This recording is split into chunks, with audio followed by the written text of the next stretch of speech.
Welcome to the Tech Egg. Don't get scrambled. Enjoy the video. You're starting the restore now.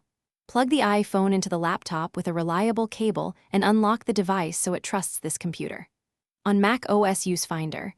On Windows, open iTunes. Make sure the app is updated so the backup format is compatible.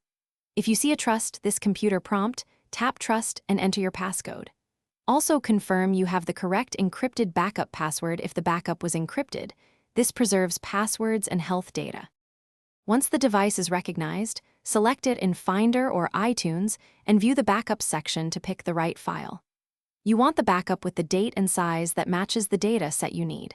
Smaller incremental backups might be incomplete. If the backup is encrypted, enter the encryption password now. Without it, you won't get saved passwords, health, or HomeKit settings. Confirm you have enough free space on the iPhone to receive the backup before proceeding to restore. Click Restore Backup and follow prompts. The laptop will transfer data and the iPhone will reboot several times. You need to keep the cable connected and avoid interrupting power. Interruptions risk partial restores.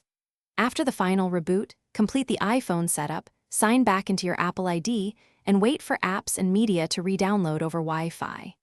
If something goes wrong, try a different USB port or cable, verify the encrypted backup password, and retry. In stubborn cases, restore to a fresh device and then apply the backup.